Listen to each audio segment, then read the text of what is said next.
Silakan subscribe Cerita Cinta YouTube channel. Terima kasih. Lo kemana aja? Yang lain pada nunggu. Sorry, tumben gak on time. Nanti kalau udah nikah lo juga tahu dan paham, jawab Winda santai. Cih, Kadek langsung mencebik. Winda pun terkekeh. Saat akan masuk ruang rapat, tiba-tiba ponselnya yang akan di mode silent mendadak bunyi. Sebuah telepon masuk, mungkin ini momen langka, karena tidak ada angin atau hujan, nomor itu menghubungi dirinya lagi setelah bertahun-tahun lamanya. Siapa? Kalau penting angkat aja, saran Kadek. Ayah, jawab Winda lirih. Angkat nanti aja, ayo masuk, ajak Kadek sambil menarik lengan Winda. Selama di ruang meeting, Winda sepertinya banyak pikiran, sampai ia tidak fokus beberapa kali, hingga Kadek mengirim pesan singkat ke nomor Winda. Lo kenapa? Winda hanya membalas dengan emot senyum. Tapi Kadek yakin temannya ini punya masalah. Datang telat, lo gak seperti biasanya. Apa ada masalah sama suami lo? Gak ada sangkut pautnya sama suami gue mah oke. Winda mengirim balasan sambil melirik Kadek. Tidak lupa, ia melempar senyum tipisnya pada sahabatnya itu. Jangan bilang masalah bokap lo yang gak ada akhlak itu. Kita bahas nanti, fokus rapat. Setelah membalas, wajah Winda berubah mengeras.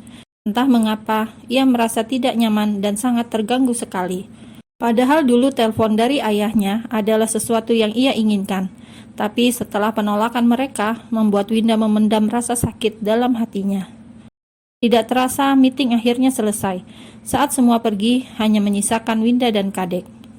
Lo ada masalah apa? Winda menggeleng. Jangan sembunyikan sesuatu dari gue. Katakan, ada apa? Bukan apa-apa, Dek. Hanya saja ada yang ganjel dalam kepala gue. Karena suami lo. Kan udah gue bilang, suami gue baik banget. Gak ada kaitannya sama dia. Fix, pasti bokap lo. Celetuk Kadek yakin. Winda yang mendengar dugaan Kadek hanya menghela nafas panjang. Ya udah, gue duluan ya, Dek. Ingat, ada apa-apa bilang gue. Kalau butuh jasa ngelabrak orang, panggil gue, ujar Kadek lantang. Dan Winda hanya tersenyum miris. Trims, Dek. Winda pun berlalu. Ia keluar seorang diri, dan saat sudah di lobi perusahaan, ia menghubungi balik nomor ayahnya. Halo? Sapa Winda di telepon. Meski sudah tersambung, tapi malah tidak ada suara. Ruhut terpaku, tidak bisa mengatakan apapun. Seketika lidahnya keluh. Halo? Panggil Winda lagi. Karena tidak dijawab, Winda pun mematikan ponselnya. Harusnya aku gak usah telepon balik.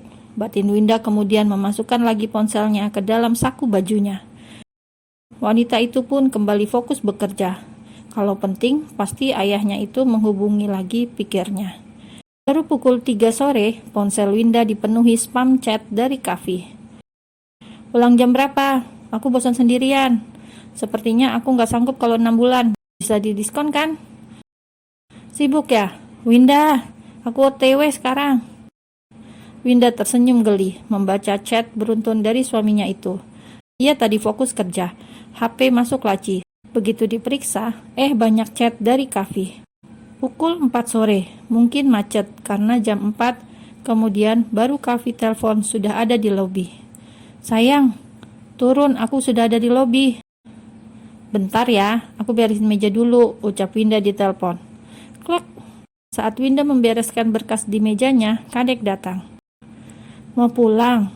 Masih 1 jam? Tanya Kadek yang melihat Winda sudah memakai tas gusi miliknya. Kerjaan gue udah beres, suami udah jemput, waktunya kencan, jawab Winda sengaja memanas-manasi Kadek. Menikah belum sebulan aja sombong, kita lihat nanti 1 tahun, 5 tahun, jeletuk Kadek. Makin mesra dong, buruan lo nikah, gak nyesel deh. Cih, Kadek mendesis kesal, tapi dengan nada bercanda. Gue duluan ya. Jangan lupa cepat bikin ponakan buat gue. Pasti, gila. Keduanya terkekeh. Udah ya, udah ditunggu Hani Bani. Winda langsung keluar dengan wajah sumringah. Baru kali ini ia pulang kerja begitu semangat. Biasanya pasti lemas dan capek. Dan saat ia akan turun ke lantai bawah, kebetulan ada Pak Yudhistira di dalam lift. Masuk saja, titah Yudhistira ketika Winda enggan untuk masuk bersamanya. Permisi, Winda pun masuk. Sekali lagi, selamat atas pernikahannya. Iya, terima kasih banyak, Pak. Apa kamu berencana resign? Aku lihat dia dari keluarga konglomerat, pengusaha sukses, celetuk Pak Yudhistira. Winda sampai heran. Tumben bosnya itu sedikit kepo, padahal duda itu selalu dingin. Oh, itu. Masih banyak proyek yang saya tangani, Pak. Saya mau bertanggung jawab sampai selesai. Bagus itu, meski suamimu kaya, kamu harus tetap produktif. Sebab jika hal buruk terjadi, kamu masih bisa berdiri sendiri. Winda hanya mengangguk pelan. Kenapa Pak Yudhistira jadi sok peduli? Padahal duda itu terkenal laki-laki tercuek di perusahaan. Dan perusahaan masih butuh kamu, sambung Pak Yudhistira. Winda hanya tersenyum tipis, dan sesaat kemudian pintu terbuka. Winda mempersilahkan Pak Yudhistira duluan. No, ladies first, ucap duda berwajah dingin tersebut. Winda pun keluar dengan canggung, dan tidak jauh dari sana, ia sudah melihat Kavi yang duduk sambil memainkan ponsel. Saat Winda melangkah beberapa meter, tiba-tiba Pak Yudhistira memanggil dirinya. Win! Merasa namanya dipanggil, Winda pun berbalik. Ia kemudian menatap bosnya itu. Ya, Pak. Jika ada masalah, hubungi saya sepenuhnya belum menyerah. Dek. Maaf, Pak, saya permisi dulu. Suami saya sudah menunggu. Pamit Winda dengan sopan. Ia kemudian menatap suaminya yang duduk tanpa melihatnya agar Pak Yudhistira paham bahwa ia sudah punya bahu untuk bersandar dan Winda tidak ingin bersandar pada pria lain. Winda sendiri merasa ngeri saat mendengar ucapan bosnya itu. Ia merasa Pak Yudhistira belum menerima kenyataan bahwa ia kini sudah menikah. Permisi, ucapnya lagi, sembari melangkah menjauh. Winda juga bergumam. Gak bisa lama-lama begini, Pak Yudhistira kok meresahkan. Sayang, sapa Kavi kencang, membuat beberapa orang yang lewat langsung menatap padanya, padahal Winda masih cukup jauh. Kavi yang melihat Winda berjalan ke arahnya, langsung menghampiri istrinya itu. Seperti ABG yang baru jadian, matanya berbinar saat ketemu Winda. Baru juga gak ketemu sehari, tapi Kavi sudah rindu berat. Rupanya benar sekali apa kata Dilan tentang arti sebuah rindu. Tahu begini, pasti Kavi tidak mau LDR. Ia harus menekan Winda agar mau ikut ke Jakarta bersamanya. Kencang sekali sih manggilnya, orang-orang pada lihat. Protes Winda saat keduanya sudah dekat. Gak apa-apa, kata Kavi sambil merangkul pundak Winda. Keduanya pun pergi, dan Pak Yudhistira hanya bisa menatap dengan tatapan dingin di belakang mereka. Beberapa jam kemudian, Kavi sudah terlihat ganteng dengan pakaian kasual. Tidak mengurangi ketampanan pria tersebut meski tidak pakai setelan jas rapi. Sedangkan Winda, ia hanya pakai kaos oblong. Terlihat kedodoran karena itu bukan miliknya. Ya, milik siapa lagi kalau bukan punya Kavi. Mereka berdua sedang makan malam romantis di apartemen. Tepatnya di balkon sambil ditemani 2 lilin besar. Maunya Winda makan malam di restoran ala-ala candlelight dinner. Namun Kavi menolak keras. Ia mau di apartemen saja. Win, panggil Kavi lembut seraya meraih tangan Winda yang ada di atas meja. Iya, aku ingin kita segera punya anak, ucap Kavi tiba-tiba. Dalam hati Winda ketar-ketir. Kalau aku segera punya anak, akan repot saat harus bekerja nantinya.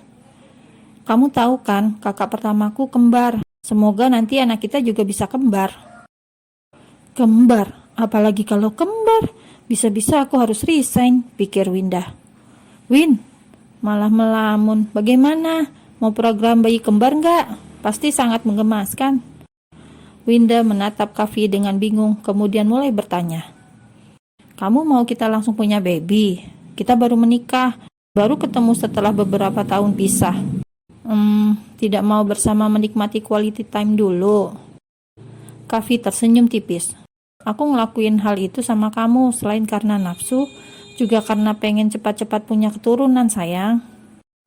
Winda menelan ludah. Masalahnya mereka baru nikah beberapa hari. Sudah membahas anak, Winda mendadak merasa kurang nyaman. Mungkin juga ingat dulu bagaimana ia ditelantarkan sang ayah. Sadar atau tidak, Winda ini masih menyimpan rasa trauma dalam hidupnya. Kenapa? Kamu nggak KB kan? Tuduh Kavi saat melihat ekspresi aneh Winda. Enggak, aku nggak KB apapun. Bagus. Kavi kembali santai dan makan makanan di depannya lagi. Winda hanya bisa menatap kosong pada lilin yang mulai meleleh sambil memijit pelipisnya, karena Kavi menuntut anak. Sesaat kemudian, Winda membereskan sisa makan malam mereka. Ia melamun saat mencuci piring. Wanita itu tidak menyadari Kavi yang mulai mendekat dan langsung mendekap dari belakang. Nanti piringnya jatuh. Sini aku bantu. Ini nggak membantu sama sekali. Kamu malah membuat pekerjaanku semakin lamban, Kav. Winda protes, sebab Kavi malah mengganggu dirinya. Peluk-peluk dari belakang dengan tangan yang super jahil. Udah, tinggal itu bentar. Ayo bikin baby, bisik Kavi. Winda pun berbalik, kemudian mengatakan sesuatu yang membuat Kavi terkejut. Kav, sepertinya aku belum siap punya anak. Kenapa? Tanya Kavi sambil mengusap lembut kepala Winda. Kavi dapat merasakan ada kegelisahan di mata istrinya itu. Aku belum siap. Kavi menghela nafas panjang. It's okay, kita pelan-pelan. Tangannya mulai menarik tubuh Winda untuk dipeluk. Kamu gak marah? Tanya Winda dengan suara lirih. Kenapa harus marah? Kamu hanya belum siap.